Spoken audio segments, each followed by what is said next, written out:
Ya, Assalamualaikum warahmatullahi wabarakatuh. Selamat malam teman-teman semuanya.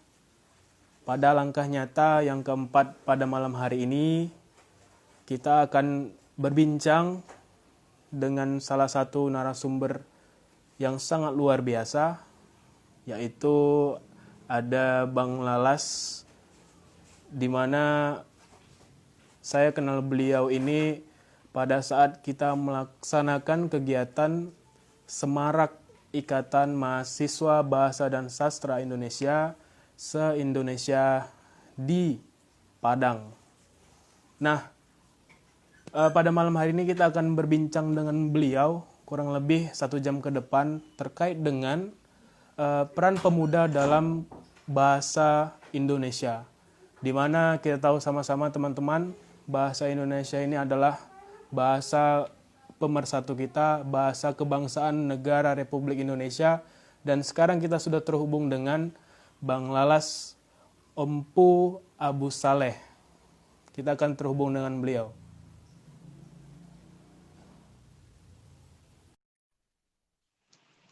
Nah, gimana kabarnya kawan-kawan semuanya?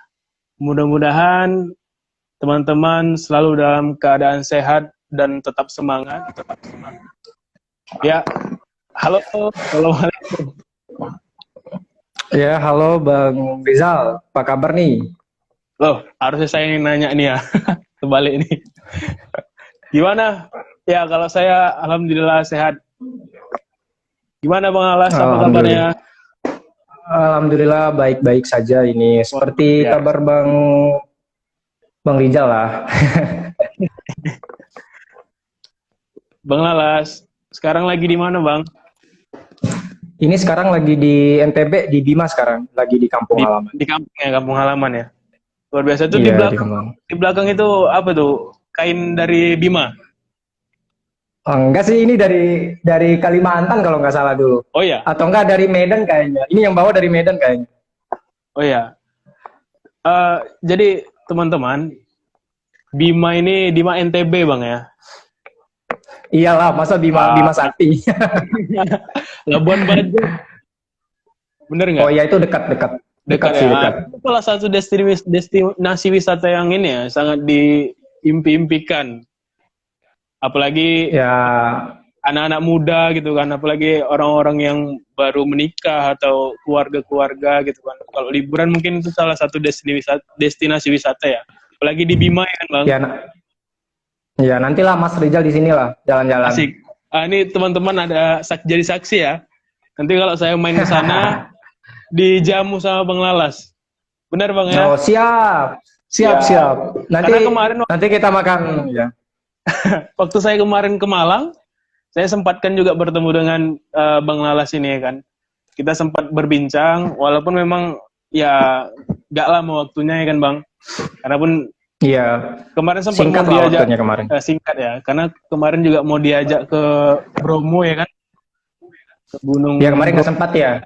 Sempat itu jadi salah satu ini ya, impian juga pengen diajak sana gitu kan. Pengen main ke Malang lagi. Ya nantilah kita keliling-keliling Malang kita lagi atur ya. Kalau nanti masih ke sana. Amin. Ya. Siap. Oke. Harus. Nanti harus ke sana lah. Nah, tinggal nunggu Bang Lalasnya aja nih. Nanti kapan main ke Medan, langsung nanti kita insya Allah lah. Bahasanya. Kalaupun kongres nggak jadi, ya tapi kita tetap kita agendakan ke sana nanti. Ya, karena kemarin mau diadakan kongres di USU ya? Ya rencananya seperti itu, tapi ini lagi proses perbincangan dengan kawan-kawan juga berkaitan dengan pandemi ini kan nggak bisa juga seperti biasa kan, harus Iya. Sebentar ya, ini repot soalnya aturnya. Siap, aman. Oke, teman-teman gimana? Teman-teman, ini mau saya kenalkan dulu, Bang Lalas ini adalah Sekretaris Jenderal, Sekjen. Karena di MAPSI nggak ada ketua ya Bang ya? Ya nggak ada, tapi istilahnya sekjen aja. Sekjen ya bahasanya. Jadi MAPSI itu ya, begitu. Ikatan Mahasiswa Bahasa dan Sastra Indonesia se-Indonesia. Nah, saya ini saya pribadi baru tahu ini dikenalkan oleh senior saya di jurusan, karena saya juga mahasiswa jurusan Bahasa dan Sastra Indonesia di Universitas Negeri Medan. Jadi saya ini diperkenalkan melalui himpunan mahasiswa jurusan. Jadi sekup kecil organisasi tingkat jurusan. Sebenarnya kalau saya katakan itu sekup kecil organisasi kurang sepakat ya Bang ya. Karena dari organisasi itu kita bisa buat acara besar ya kan. Kita bisa buat Ya betul sih. Ya kan. Jadi bukan hanya BEM tingkat universitas saja yang buat kegiatan yang besar gitu. Ternyata relasi dan juga potensi dari himpunan-himpunan kecil bisa juga membuktikan bahwasannya himpunan-himpunan ini bisa buat kegiatan yang tingkatnya internasional dan nasional ya kan. Nah, jadi teman-teman, saya ini kenal dengan beliau ini pada saat kami melaksanakan kegiatan Semarak IMAPSI di Universitas PGRI. Pontianak ya? Pontianak. PGRI. Bukan di Padang. Di Padang. Ha. Jadi kita di sana di Padang, itu ya. Betul. Beberapa hampir seminggu ya. Tapi saya nggak sempat ikut jalan-jalan nih sama Bang Lalas nih ke Bukit Tinggi. Karena kemarin sempat jalan. Tahu-tahu. Iya, kemarin di rumahnya itu ya, salah satu dari Universitas Muhammadiyah Medan. Bang Wilza. Bang Wilza ya. Tahun depannya Bang Lalas terpilih jadi sekjen kan, luar biasa. Iya luar biasa. Akhirnya nggak aktif juga saya ini. Bukan saya.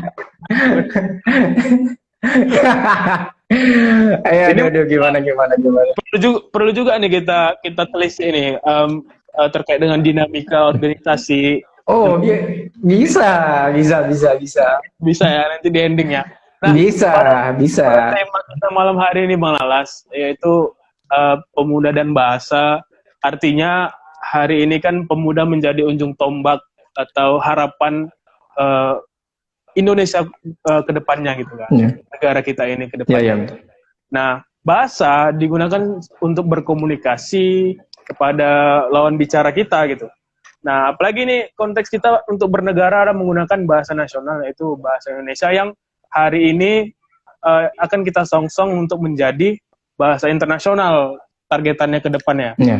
Ya, itu mungkin ada bahasannya Bang ya. Waktu Abang mungkin kemarin di Sekretariat Wakil Presiden mungkin itu sedikit dibincangkan ya. Bahwasanya bahasa Indonesia ini juga targetannya mau dijadikan bahasa internasional ya. Nggak mau kalah kita ya kan. Nah, jadi kalau menurut Bang Lalas nih ya,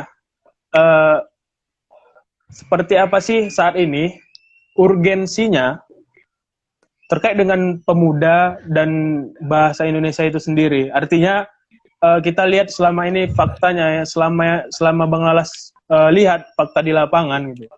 Kira-kira apa aja yang muncul gitu terkait dengan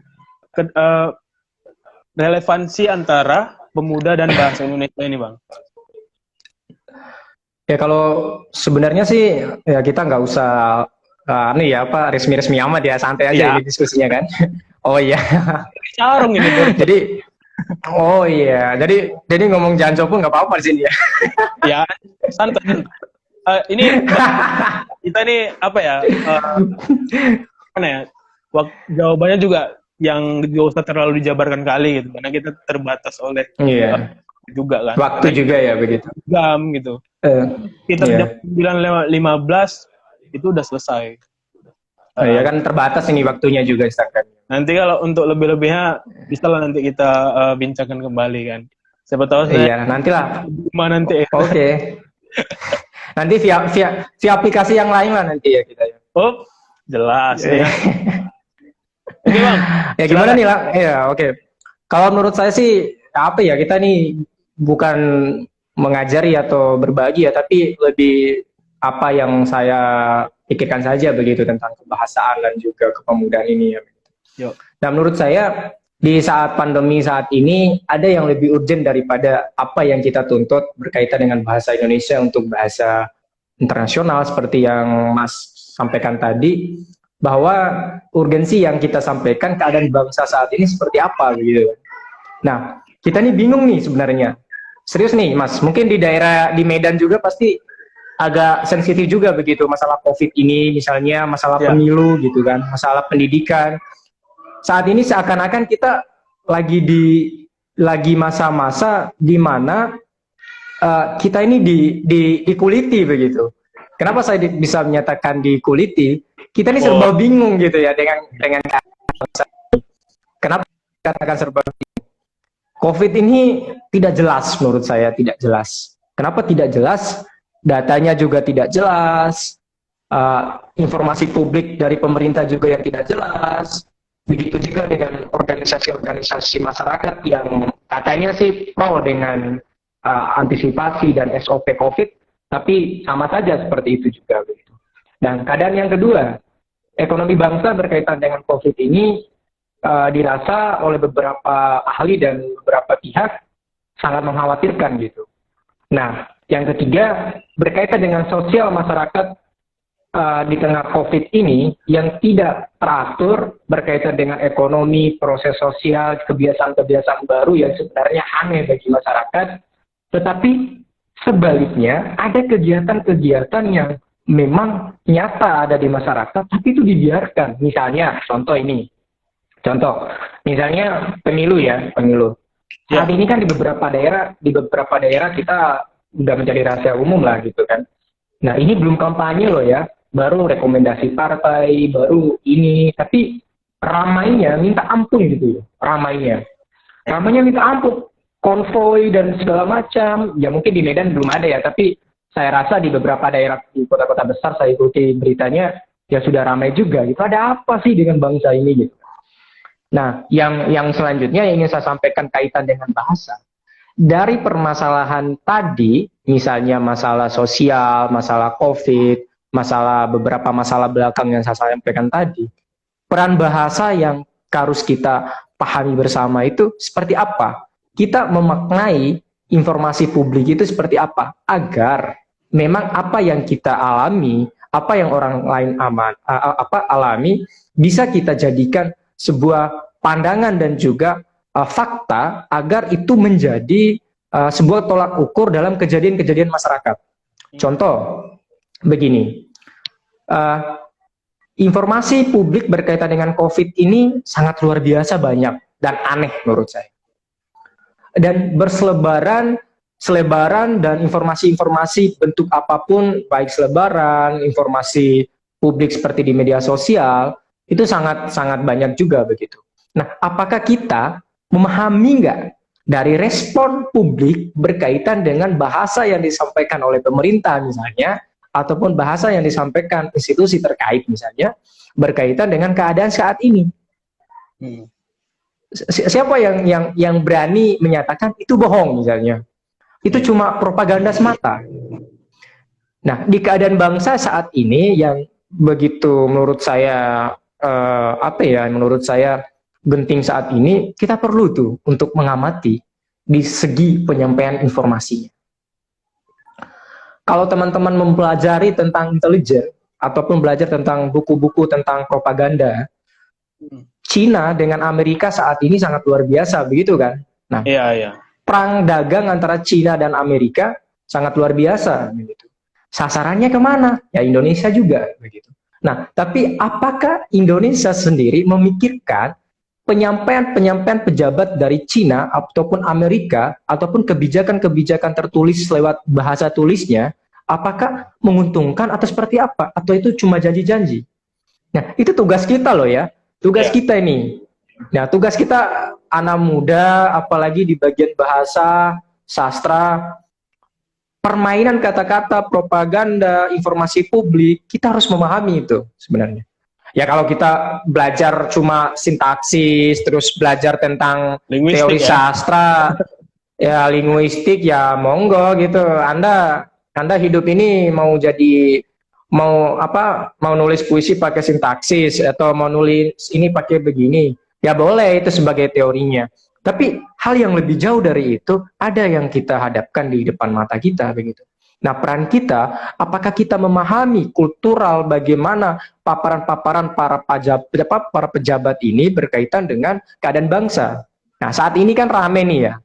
Ya tahulah berkaitan dengan COVID ini kan, ya ini salah satu dari dampak COVID ya. Kita Ya, nggak ya. bisa ketemu, akhirnya kita via Instagram, via media sosial begitu. Nah, Daring. maksud saya, apakah kita memahami tentang konsep-konsep yang dipropagandakan di media sosial itu berkaitan dengan COVID misalnya, ekonomi misalnya? Apa memang sebaik-baik itukah keadaan kita? Atau memang ada yang perlu kita telusuri, ada yang perlu kita pahami bersama agar kita sama-sama mencarikan solusi, begitu. Nah, mencarikan solusi berkaitan dengan permasalahan-permasalahan tadi. Itu peran kita, begitu. Nah, kalau ditanya urgensi mana memperjuangkan bahasa Indonesia untuk bahasa internasional atau peran bahasa Indonesia untuk mengkaji, memahami tentang propaganda-propaganda yang ada di bangsa kita. Ya, ya, ya. Saya lebih milih yang kedua. Iya, Saya lebih iya. milih yang kedua. Lihat Ya buat kondisinya. apa sih? Iya, hari ini kondisi kita seperti ini gitu kan. Nah, ekonomi amburadul. Ya walaupun pemerintah menyatakan lewat gimmicknya Pak Presiden marah-marah di depan istana misalnya kan, menteri begini, menteri begitu, menteri begini, menteri begitu. Tapi kalau kita baca secara psikologi nih misalnya, ataupun kita berbicara masalah bahasa yang dikeluarkan oleh Presiden, kalau marah-marah ya nggak usah di publik juga lah Pak Presiden. Nah, tapi ini di tempat publik. Pesan apa yang ingin Pak Presiden sampaikan? Propaganda apa yang ingin Pak Presiden sampaikan? Apa Pak Presiden itu pengen bilang di warga tuh, di masyarakat? Ini gue nih keren bro, Presiden Indonesia marah-marah begini, gue suruh kerja. Tapi kan rilisnya telat Pak Presiden. Kalau mau ya rapatnya live dong gitu kan. Ini kan telat, beberapa hari kemudian baru diupload. Nah, tugas kita saat ini sangat genting banget begitu kan. Masalah propaganda, masalah politik, masalah geopolitik yang ada di dunia ini, tatanannya mulai berubah berkaitan dengan konsep perang dagang antara Amerika, antara Cina, sasarannya ke Indonesia. Bagaimana peran kita di bahasa Indonesia ataupun sastra Indonesia bukan cuma di tataran kita mengkaji kajian-kajian yang memang menurut kita adalah kajian-kajian teori, tapi kita harus lebih di luar kepala kita, harus mengkaji yang lebih dalam. Misalnya, contoh, propaganda-propaganda yang disampaikan oleh beberapa pihak di media sosial misalnya saat ini sangat ramai. Peran kita seperti apa? Jangan jadi polisi media sosial juga sih, gitu kan, nggak asik misalnya. Tapi kita lebih selektif lagi, kita lebih seleksi lagi agar kita menyampaikan di masyarakat itu kita memahami gitu kan. Kita kan paham nih teorinya nih, paham nih begini. Kita paham nih begitu. Nah, tapi kalau kita menyampaikan begitu lagi di masyarakat, ya apa bedanya kita dengan yang begitu-begitu juga? Sama aja gitu kan.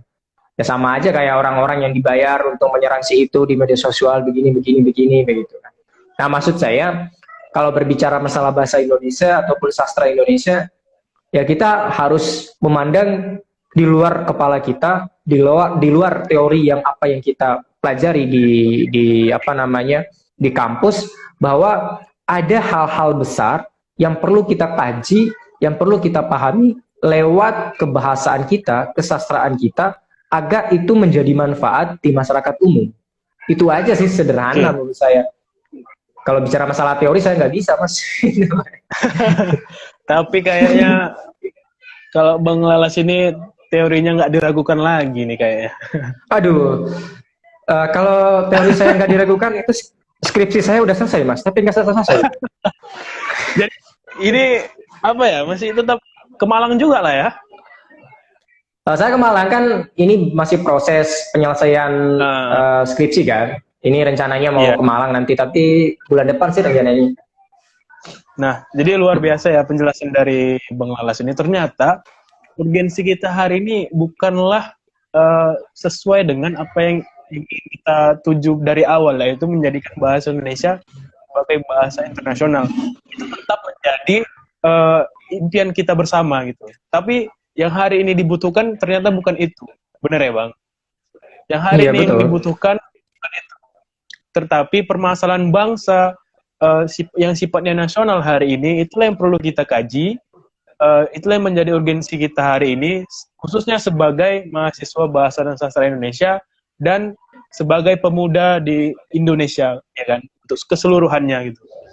Nah, jadi sebagai anak-anak yang berasal dari jurusan bahasa Indonesia ini, teori-teori yang udah didapatkan selama belajar di kampus itu cukup menjadi pedoman gitu.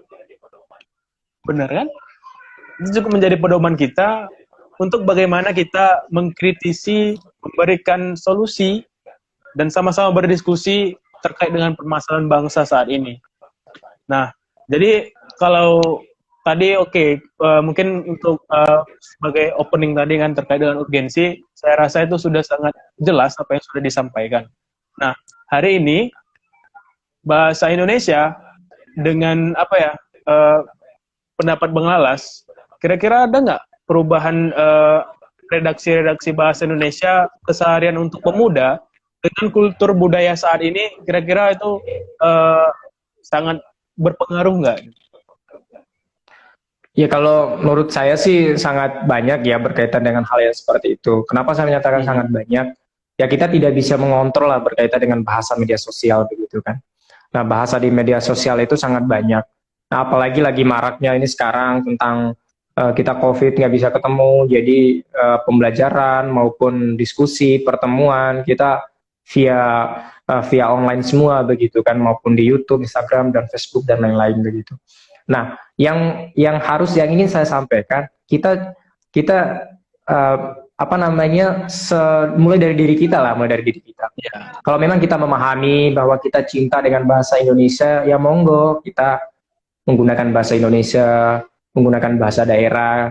Tapi kalau memang kita tidak bisa untuk menjangkau hal-hal yang kecil seperti itu, ya saya sih merasa kita tidak bisa menyalahkan juga tuh orang gitu kan.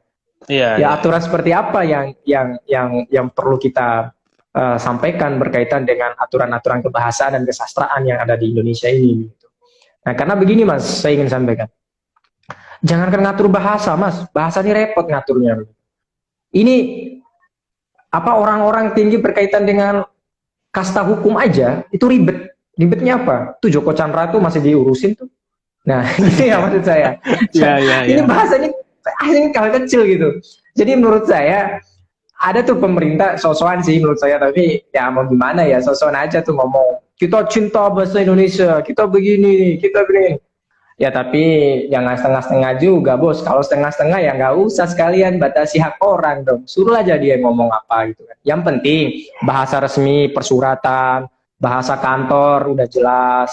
Bahasa ini sudah jelas, misalnya persuratan ya wajib bahasa resmi, misalnya formal, ya formal dan segala macam. Dan misalnya di media sosial ya bahasa keseharian ya nggak apa-apa lah. Ya ini kan juga istilahnya kita berkomunikasi dua arah begitu kan. Kita tidak bisa membatasi apa yang keluar dari orang itu. Lagian kalau kita punya bahasa baru saat ini kan lagi tren-trennya itu badan bahasa kan. Kalau kita keluarin bahasa baru, badan bahasa bingung nyari artinya, ya udah pasti dia gunain juga tuh, dia cari sendiri artinya apa. Itu bahasa kita misalnya begitu gitu kan. Lagi tren-trennya yang kemarin dimasukkan di KBBI itu kan gitu. KBBI daring itu kan. Nah, maksud saya teringat ya Bang Lalas. Iya. Teringatnya halo Bang, kira-kira Abang tahu nggak proses bagaimana Badan Bahasa itu menyeleksi bahasa-bahasa yang hari ini berkembang di masyarakat gitu, menjadikannya itu menjadi bahasa baku, itu tahu nggak prosesnya gimana? Kalau saya sih nggak terlalu masuk ke dapur itu sih, tapi setahu saya itu bisa diajukan lewat websitenya Badan Bahasa pun kita bisa, lewat organisasi kita bisa. Ada yang nonton nih, Bang Ari. Nah ini beliau nih yang Bang dari Ari nih. Woi, mantap ini. Kemarin apa kabar, Bung? Ada beliau. Ya udah hilang nih orang nih. udah jadi vokalis dia kayaknya. Bukan, dia sekarang jadi ketua Ikatan Duta Bahasa Sumatera Utara. Keren. Ya? Nah, itu kerjanya apa tuh duta bahasa tuh? Jagain bahasa gitu. Jangan ngomongin orang. Ya enggak, sharing-sharing aja, mungkin aja nanti Bang Ari komen tuh. kerjaan gue di sini begini gitu kan, misalnya aja gitu. Ntar Ya ini mengalas minggu depan jadinya buat apa pula? Buat kayak gini pula sama Bang Ari. apa, gimana? Ntar minggu depan buat diskusi pula Bang Lala sama Oh, beliau. bisa, saya selalu ada waktu, weh. Iya. Nah, Ya nanti jadi kalau Mas Rija mau mengajukan di Badan Bahasa untuk jadi bahasa nah, baku itu gampang, di websitenya itu ada, itu tinggal mengajukan lewat website Badan Bahasa juga bisa, lewat organisasi juga bisa begitu.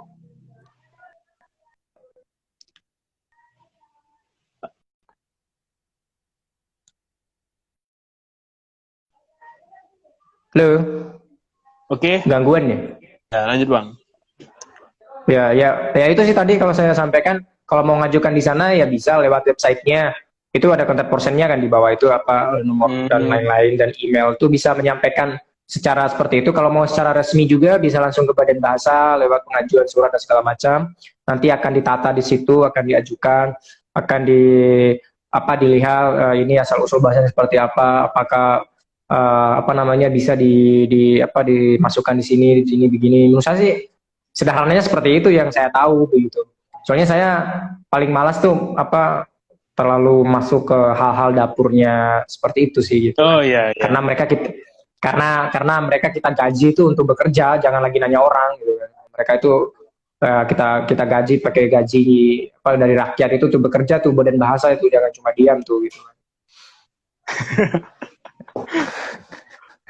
Ngeri kali Iya ya. kan begitu. Kalau kalau kita yang di MAPSI ini kan nggak digaji, jadi ya bukan mengharapkan gaji sih, tapi ya kita kan organisasi, ya jalan, ya begini, nggak terlalu dipaksakan juga begitu kan.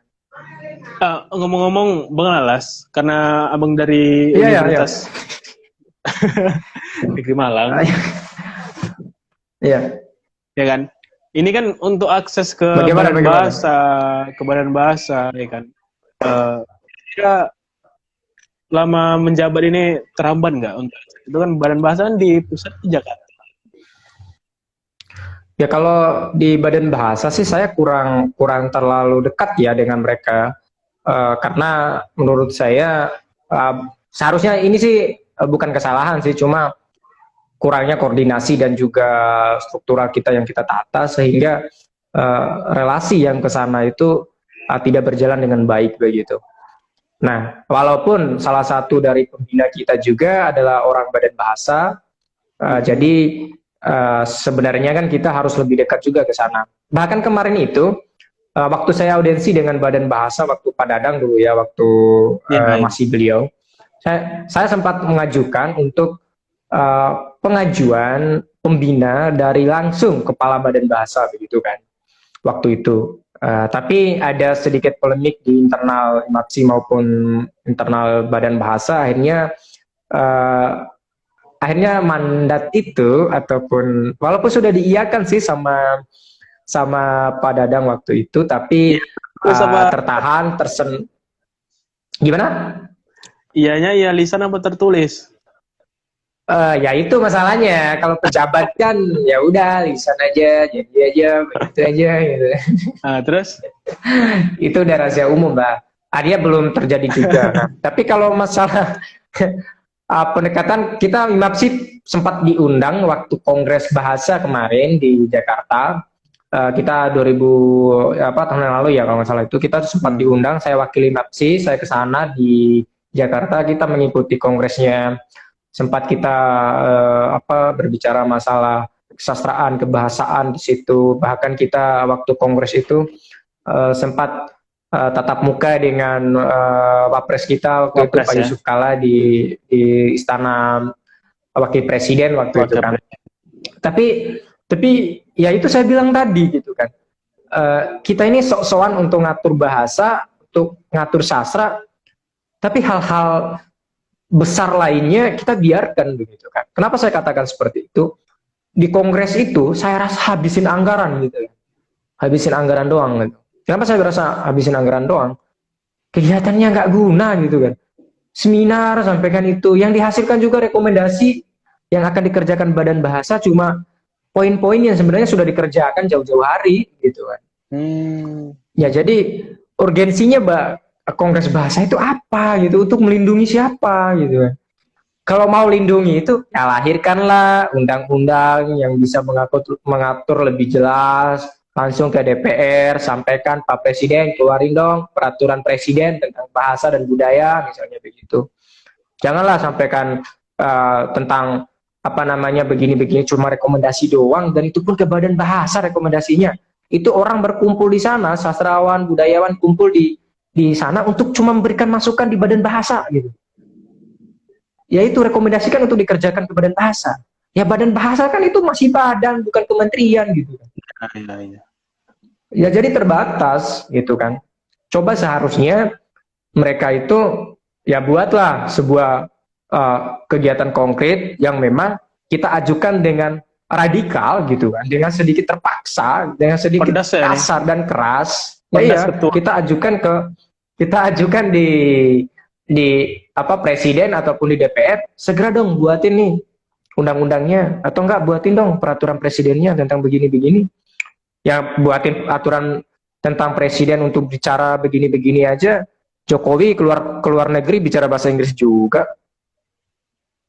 Iya kan, di pidato resmi Jokowi mana gunakan bahasa Indonesia? Kadang-kadang kan. Di forum-forum global tentang ekonomi, boy, gentleman. Saya saksikan begini, gentleman. Saya cuma ikuti itu doang sih gitu, bisanya. Nah, maksud saya ya kita ya jangan menjadikan orang lain korban dari apa yang kita bilang tadi. Misalnya di sekolah-sekolah yang sangat kecil itu kita paksa ini gunakan begini dong gitu. Sedangkan kita di atas ataupun orang-orang di atas itu yang pengambil kebijakan ya biasa aja gitu. Mereka biasa-biasa aja gitu. Nah, maksud saya keseriusan kita itu harus benar-benar serius kalau memang ingin permasalahan-permasalahan kebahasaan dan kesastraan ini bisa menjadi asumsi publik yang unik untuk dibahas gitu.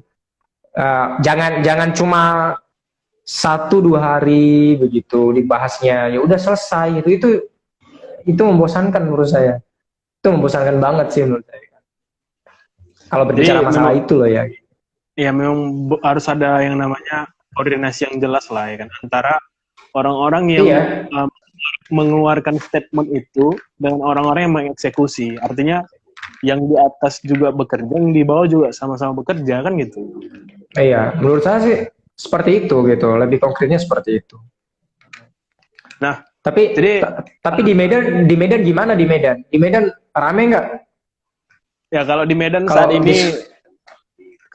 saat ini kontestasi perpolitikan sudah mulai jalan ya kan. Iya. Walaupun sebenarnya belum ada yang namanya calon-calon ininya, finalis calon-calonnya gitu.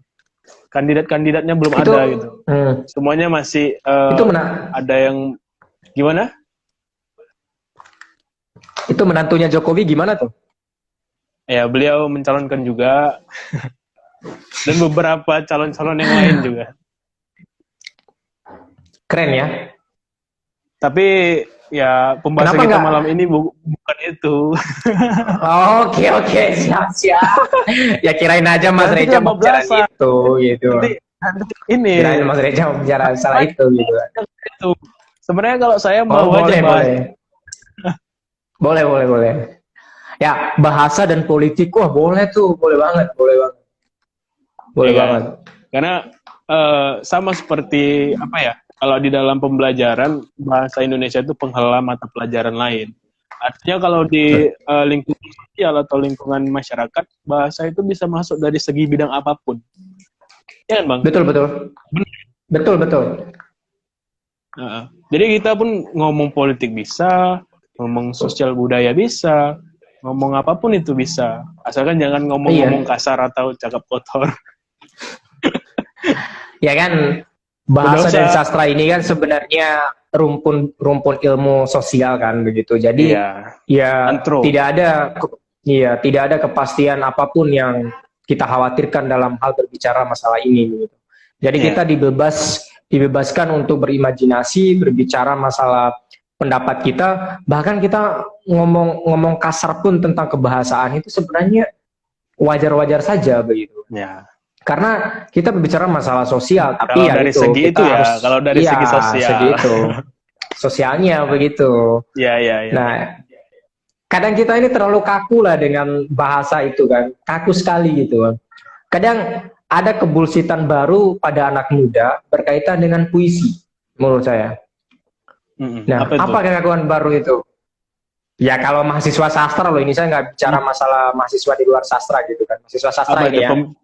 Diksi atau iya, masalah pemilihan diksinya? Masalah anak ya mungkin seperti itu ya. Maksud saya kalau kita yang sastra dan bahasa ini terlalu kaku gitu, masuk saya harus buat puisi begini nih, saya harus begini nih, dia tata dulu sesuai teori begini. Aduh, kalau hidup ini sesuai seperti itu capek bro gitu kan. Capeknya gimana?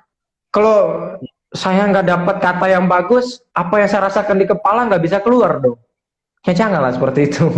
Maksudnya apapun yang ada dalam kepala dan imajinasi, bahasakan sesuai apa yang Anda ngerti dan pahami. Kalau saya, misalnya begini ya, saya berbicara masalah hati misalnya, atau rasa lah. Saya menggambarkan seseorang itu dengan kopi misalnya. Ya udah, saya nggak bisa kata-kata yang lain, saya gambar aja kopi. Ya itu puisi saya. Orang mau komen, mau apa, ya urusan dia lah. Ini puisi saya gitu.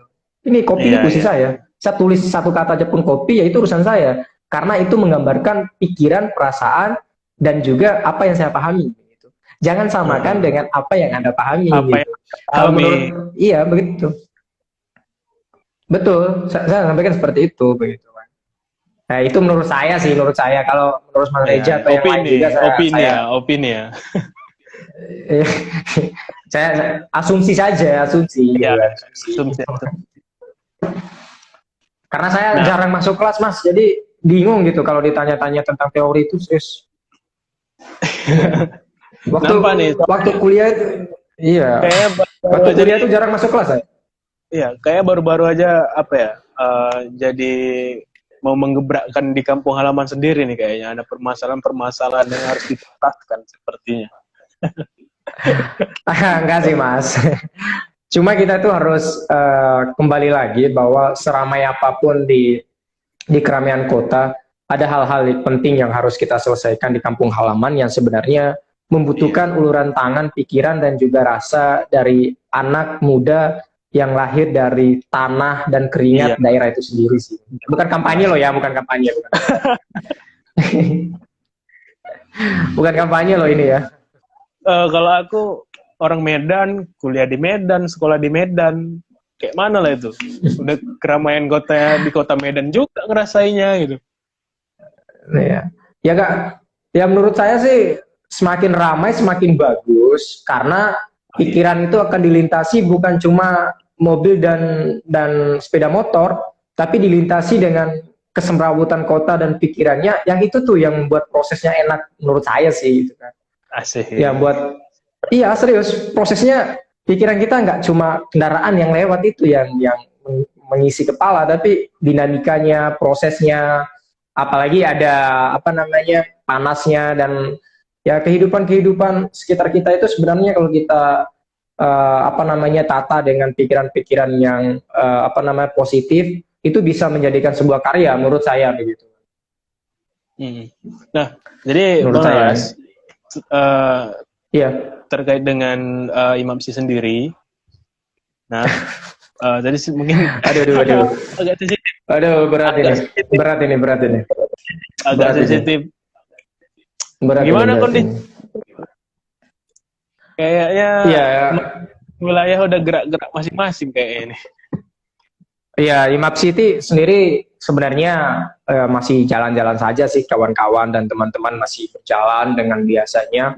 Memang saya ini Mas, saya jarang aktif di forum-forum Imam Sy yang berkaitan dengan hal itu. Ada yang nanya sih begini, kok sekjen ya pimpinan tertinggi Imam Sy kok jarang aktif begitu? Dihubungi jarang diberitahu begitu kan. Nah, ini menurut saya ada yang perlu kita luruskan berkaitan dengan berorganisasi dan berhimpun dan berkumpul menurut saya. Saya sih sederhana saja, saya bukan orang organisasi yang paham tentang dinamika struktural organisasi, yang paham tentang bagaimana struktur organisasi itu berjalan, bagaimana organisasi itu harus dirangkul, bagaimana kekeluargaan organisasi. Saya ini orangnya to the point aja begitu, Mas. Kalau kalau saya nggak suka ya saya nggak suka gitu. Kalau saya suka ya saya bilang suka gitu. Kalau saya bilang udah nggak mau deh gitu, ya udah saya nggak mau gitu. Mau dipaksa juga saya nggak mau gitu. Nah maksudnya berorganisasi kita di IMAPSI ini mungkin dengan kejadian saya yang kurang aktif, bahkan kemarin ramai saya ingin mengundurkan diri dan lain-lain, itu akan menjadi pembelajaran ke depan di kongres selanjutnya bahwa memang organisasi ini tidak lagi sehat-sehat gitu, lagi sakit gitu, perlu untuk ditata kembali, diolah kembali, dibuat lagi secara struktural yang benar-benar apa yang saudara-saudara kemarin pahami juga begitu. Iya, karena menurut saya memperbaiki yang setengah baik itu sangat repot gitu. Lebih baik kita menghancurkan sekalian dan kita tata kembali. Menurut saya itu lebih gampang gitu kan. Lebih gampang. Ya, ini tanda kutip saya bukan menyatakan ingin menghancurkan IMAPSI ya. Mohon maaf ya, tidak ada Ya, ke arah yang sana Mas gitu kan. perlu ada klarifikasi dari kalimat itu, dari beberapa kata itu. Iya. Iya, bukan ingin menghancurkan itu sih menurut saya. Gimana? Ya, halo Bang. Iya, gimana? Nah, jadi ternyata selama ini kesimpulannya bahwasannya organisasinya itu mungkin sedikit sakit. Kayaknya sarkas sekali kalau sakitnya. Sedikit Ya, pasif. mungkin sedikit sakit ya kalau saya bilangnya sedikit sakit ya. Iya. Ya, entah organisasinya yang sakit atau memang saya sebagai pimpinan yang sakit, saya juga tidak paham begitu ya. Tapi serius ini, saya jujur ini. Tapi ya saya rasakan bingung aja gitu ya. Mulai dari awal kan saya nanya nih di beberapa orang, saya mau begini di organisasi ini, saya mau begini, tapi dibatasi gitu. Adalah pihak-pihak yang ingin dibatasi. Akhirnya saya juga malas-malasan. Ya udah lu aja yang mimpin ini organisasi kalau memang dibatasi begini-begini. Gitu. Selalu ada ya. Nah, maksud saya pikiran seorang manusia tidak bisa kita batasi, bos. Gitu. Seliar apapun pikiran itu, biarkan dia berpikir. Karena menurut saya, ini organisasi kampus ataupun organisasi kemahasiswaan, proses belajar, proses memahami, dan proses mengamati. Rusak sekalipun organisasi ini menurut saya tidak masalah. Karena saya belajar di sini. Saya belajar. Apa ada dosen yang marah-marahin mahasiswanya yang berlebihan ketika dia salah? Ya kasih nilai aja. Apa masalahnya? Kasih nilai aja kan? Ya, dosen kan ada. begitu. Nah, maksud saya dikasih nilai saja, dikasih nilai kan dimarahin berlebih-lebihan, kamu itu begini, kamu itu begini. Menurut saya kalau di kampus saya sih tidak ada tuh yang marahnya berlebihan seperti itu. Paling diingatkan, kalau memang nggak diingatkan, ya masalahnya nilai aja sih, gitu kan? Kan mahasiswa kan takut begitu. Nah, maksud saya di organisasi itu biarkan seliar mungkin untuk berpikir, mengingat ini adalah organisasi pembelajaran, begitu. Kita di organisasi ini bukan dituntut baik, tapi dituntut berproses, begitu kan? Nah, silakan berproses lah. Kalau memang proses saya sebagai sekjen kepemimpinan saya salah, itulah proses pembelajaran saya. Semoga di masyarakat nanti ketika saya keluar tidak semberadul ini, tidak seburuk ini, karena saya sudah belajar di organisasi ini. Ini kan buat saya belajar, gitu kan? Nah, ini kan organisasi buat saya belajar. Nah, mungkin saja dengan teman-teman yang lain yang ada di anggota, nanti kalau keluar di masyarakat, udah belajar di IMAPSI, jangan lagi misalnya pilih pemimpin yang begini seperti saya. Gitu. Jangan pilih pemimpin yang sering hilang-hilangan. Kan udah ada contoh misalnya saya. Ya monggo, itu kan jadi pembelajaran ke depan, sehingga ke depan tidak terjadi lagi permasalahan-permasalahan yang seperti itu. Menurut saya sih sangat sederhana sih. Kalau berbicara masalah kekeluargaan, aduh repot ini bos bicara masalah kekeluargaan itu. Kita itu mengkampanyekan, wah keluarga ini keluarga ini keluarga. Bos, kamu sama bapakmu aja bisa berantem bos. Apalagi ini kita orang lain bos. Itu kan maksud saya begitu. Jadi ini adalah proses menurut saya tidak memungkiri bahwa banyak permasalahan-permasalahan yang saya lakukan ataupun dirasa tidak nyaman di kawan-kawan lain sudah membiarkan begini dan begitu. Tapi yakinlah dan percaya bahwa ini adalah proses kita untuk belajar, untuk memahami dan untuk kita ke depan agar tidak terjadi lagi di kemudian hari. Dan semoga organisasi ini juga dengan adanya permasalahan ini akan lebih ditata lagi oleh generasi ke depan ataupun pihak-pihak yang merasa punya relevansi kepemimpinan yang ada di organisasi ini begitu. Nah, sebenarnya membuat organisasi itu sangat gampang begitu. Iya. Sangat gampang. Tapi komitmen dan masanya itu ada gitu kan. Ada masanya lah kita berkaitan dengan itu begitu kan. Kalau berkaitan dengan berbicara masalah organisasi kita harus begini, kita harus aktif ini begini, kan kita kembali lagi. Kita kan nggak bisa memaksakan orang lain. Kita di sini kan cuma belajar prosesnya, kita hanya proses belajar dan juga hanya untuk memahami dan begini menyimak dan lain-lain. Kita tidak bisa mendapatkan apa-apa. Kalau misalnya Mas Reza bilang begini, masuk organisasi ini, nanti dapat ilmu, dapat manfaat, dapat pengetahuan. Itu janji palsu lah, maba aja itu yang ngerti, yang mau kayak gitulah itu menurut saya. Nah itu tidak zaman lah kalau menurut saya. Bagian dari marketing itu. Iya, maksud saya, aduh ayam geprek aja itu nggak laku kalau kayak gitu. Jadi artinya kemampuan kita nggak bisa juga kita paksakan untuk orang lain itu bisa sesuai dengan apa yang kita mampu gitu kan. Jadi betul. Emosional teman organisasi kita juga gitu, supaya betul bisa berjalan dengan baik. Dapat sih poinnya apa yang sampaikan itu kan. Nah, jadi hampir 1 jam juga. Terkait dengan tema kita pada malam hari ini juga, dengan antara pemuda dan bahasa. Kira-kira dari Bang Lala sendiri ada nggak pesan yang ingin disampaikan kepada pemuda khususnya di Indonesia ini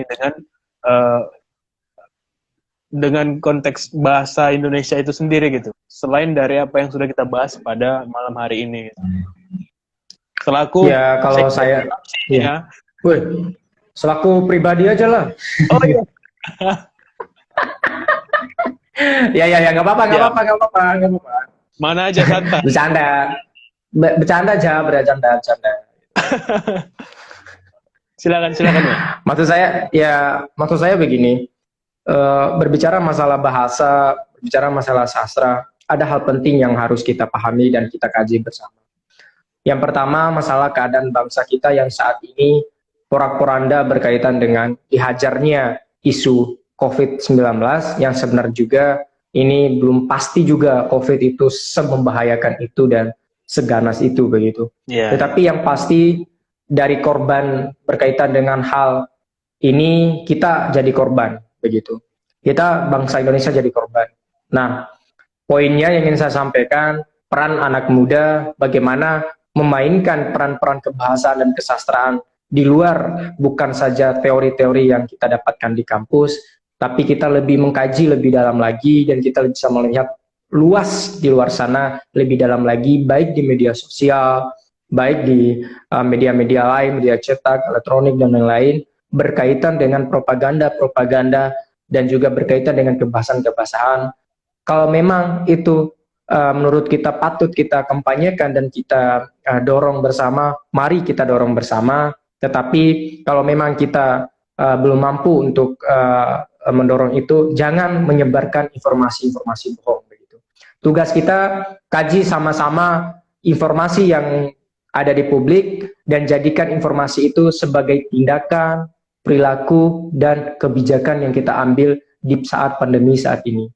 Misalnya, bukan berbicara masalah bisnis ini loh. Informasi presiden begitu. Informasi presiden misalnya begini. Kita kaji lah. Kalau orang marketing tahu dan orang perusahaan tahu, mereka pasti akan mengkaji. Ini penyampaian presiden, imbasnya untuk bisnis saya dan usaha saya ke depan bagaimana? Dan itu pun tugas kita gitu. Apa memang presiden itu baik-baik bangsa ini seperti yang dikatakan baik-baik saja? Secara ilmu kebahasan memang seperti itu karena presiden memiliki data.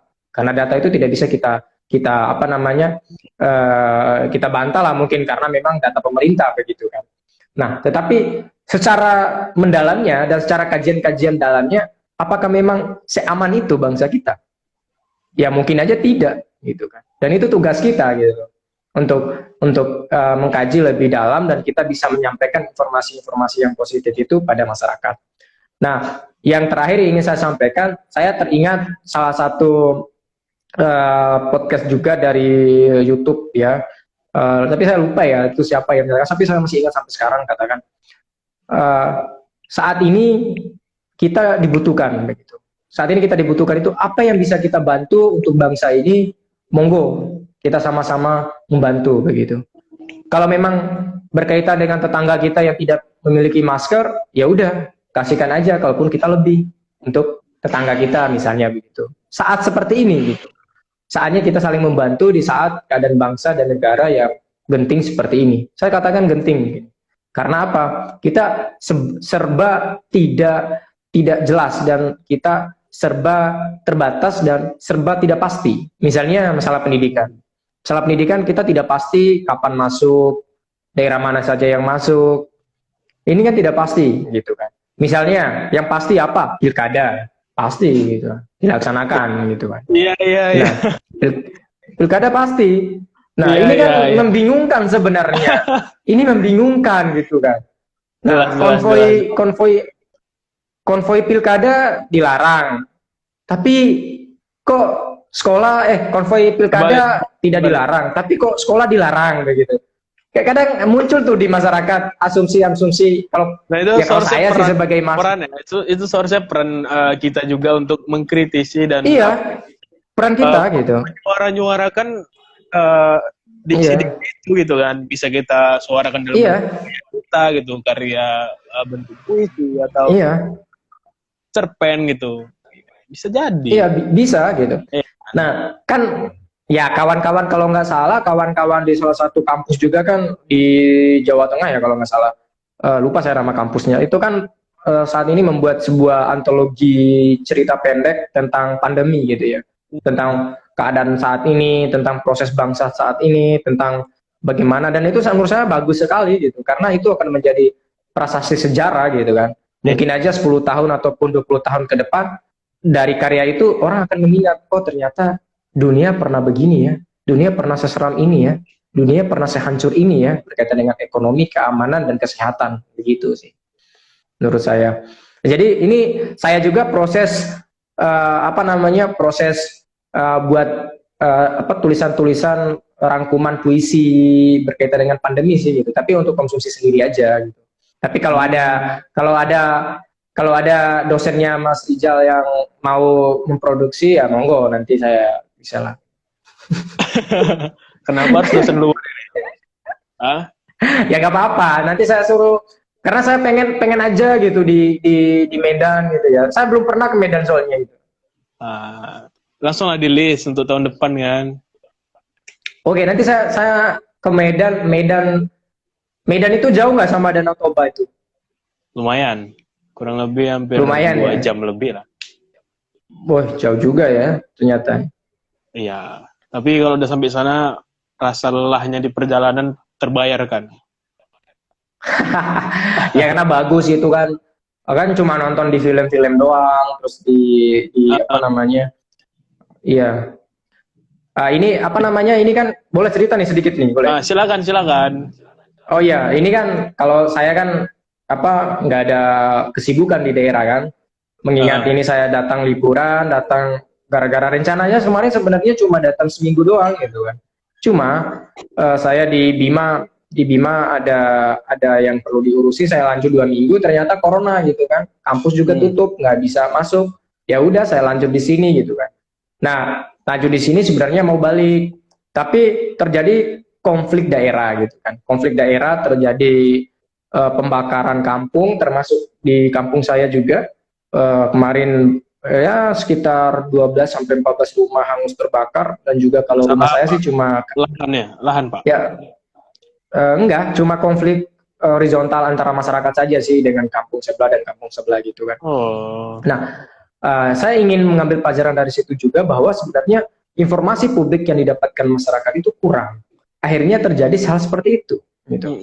Nah, maksud saya ini saya membuat apa ya, membuat studio mini di Bima. Saya membuat studio mini karena saya ingin menggali dan juga memberikan pandangan-pandangan kedaerahan yang ada di daerah saya, membuka mata para pejabat di daerah maupun di pusat itu, bahwa begini loh keadaan yang sebenarnya ada di masyarakat. Tidak seenak apa yang disampaikan oleh humas-humas pemerintah itu, begitu kan.